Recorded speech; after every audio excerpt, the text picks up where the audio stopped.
की 10 साल की उम्र के बच्चों को आपने शरारतें शैतानियाँ करते हुए देखा होगा, या फिर उनको किसी चीज़ के शौक़ की वजह से ज़िद करते हुए देखा होगा, जैसे गेम, साइकिल, इन चीज़ों की चाहत में बच्चे ज़िद भी करते हैं। लेकिन आज की जो घटना है, शायद उसको सुनने के बाद आपको यकीन ना हो, आपको ऐसा लगेगा जैसे हम झूठ बोल रहे हैं, ये पेट से बनाई हुई कहानी है। क्योंकि एक महज 10 साल का युवक जो अपनी ही सगी मौसी के साथ, जो 4 बच्चों की माँ थी, उसके साथ वो रेप करने की कोशिश करता है।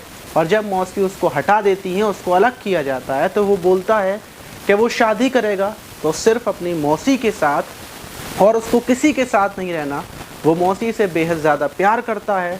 यकीनन ये जो पूरी कहानी है और जो ये पूरा मामला है 10 साल के बच्चे का अपनी मौसी के साथ, पूरी कहानी सुनने के बाद आपको यकीन नहीं होगा। तो चलते हैं और जानते हैं पूरा। मेरा नाम माज है। अगर आप हमें अपनी कोई परेशानी बताना चाहते हैं, कोई न्यूज़ देना चाहते हैं, तो नीचे हमारी इंस्टाग्राम आईडी चल रही है, वहाँ जाकर आप हमसे बात कर सकते हैं।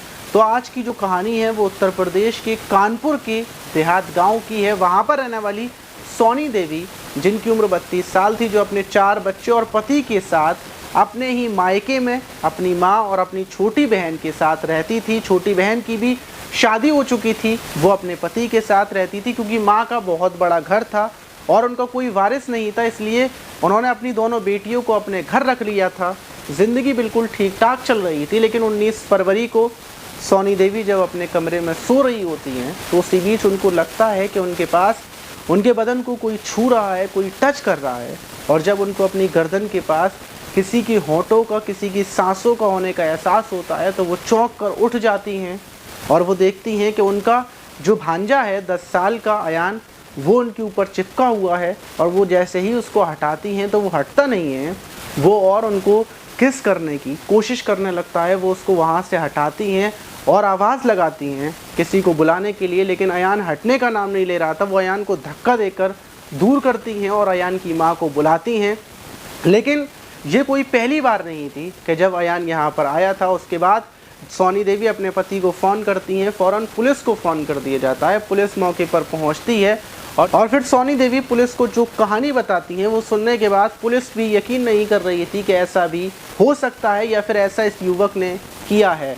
सोनी देवी बताती हैं कि मैं यहाँ पर शुरू से रह रही हूँ, लेकिन जो ये मेरा भांजा है मेरे घर पर आता था जाता था, कोई दिक्कत नहीं थी। लेकिन कुछ टाइम पहले से ही ये मुझे दिन भर पूरे दिन घूर कर देखता और ये मेरे साथ 2-3 बार छेड़खानी भी कर चुका है, गलत जगहों पर टच कर चुका है।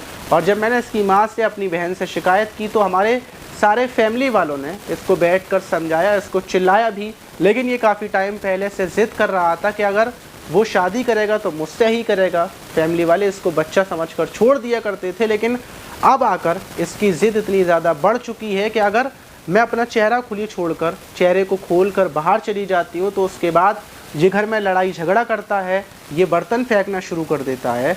और अगर मैं किसी अनजान शख्स से, किसी सब्ज़ी वाले से बातचीत करती हूँ, तो भी ये मुझे चिल्लाता है, अपनी माँ से लड़ता है, झगड़ता है, घर में गाली गलौज करता है। हम सारे लोग बेहद ज़्यादा परेशान हो चुके हैं। और आज जब मैं सो रही थी, तब इसने मेरे साथ ज़बरदस्ती गंदी हरकत करने की कोशिश की। पुलिस ये सुनने के बाद फ़ौरन माता पिता से बात करती है। माता पिता भी यही बोलते हैं कि हमें नहीं पता कि आखिर इसके साथ क्या करना चाहिए। जब पुलिस अयान से पूछताछ करती है, बात करती है, तो वो यही बोलता है कि मैं शादी करूँगा तो अपनी मौसी से करूँगा, मैं सिर्फ मौसी के बिना नहीं रह सकता, वरना मैं कुछ उल्टी सीधी हरकत कर लूँगा, अपनी जान दे दूँगा। पुलिस फ़ौरन माता पिता से बोलती है कि इसको पहले डॉक्टर्स के पास ले जाओ, डॉक्टर्स को दिखाओ, क्योंकि हो सकता है इसका दिमागी संतुलन ख़राब हो गया हो। और जब अयान को डॉक्टर्स के पास ले जाते हैं, जो मनोवैज्ञानिक थे उनके पास ले जाया जाता है, तो वो अयान की जांच करते हैं और बताते हैं कि अयान के अंदर ये बदलाव सिर्फ इस वजह से आया है क्योंकि अयान ज़्यादातर फ़ोन चलाता है, मोबाइल चलाता है। और फ़ोन के अंदर इस टाइम पर आपने भी देखा होगा कि भाई बहन, दादा दादी और जितने भी करीबी रिश्तेदार होते हैं, उनमें अवैध संबंधों की कहानियाँ आपने सुनी होंगी और अवैध संबंधों की कहानियाँ बताई भी जाती हैं। गंदी गंदी वीडियोज़ आती हैं, कहानियाँ आती हैं, और उन कहानियों को पढ़ने का अयान को शौक़ था। और उन्हीं कहानियों में डूबने के बाद अयान भी अपनी मौसी को मौसी ना समझने लगा, बल्कि ये सोचने लगा कि वो मौसी के साथ संबंध बनाए, और मौसी को ही उसने गंदी नज़रों से देखना शुरू कर दिया। इसीलिए अयान का दिमाग इन वीडियोस की वजह से बदल गया है। लेकिन ये थोड़ा बड़ा होने के बाद मामला सही भी हो सकता है। लेकिन अभी कुछ नहीं पता कि अयान क्या करेगा। फ़िलहाल में डॉक्टरों ने उसको घर पर भेज दिया है। अब मौसी अपना घर छोड़कर जाती है या फिर अयान अपना घर छोड़कर जाता है, देखना क्या है। और हो सकता है अयान संभल भी जाए। लेकिन ये वीडियो दिखाने का, बताने का मकसद हमारा सिर्फ ये था कि आप अपने बच्चों से मोबाइल को, फ़ोन को दूर रखें और बच्चे क्या देख रहे हैं उस पर ख़ासकर नज़र रखें। आप इस अयान की, क्या आपने इससे पहले ऐसी घटना सुनी थी कि इतना छोटा बच्चा प्यार में पागल हो जाए? कमेंट बॉक्स में ज़रूर बताइएगा। मिलते हैं किसी और वीडियो में।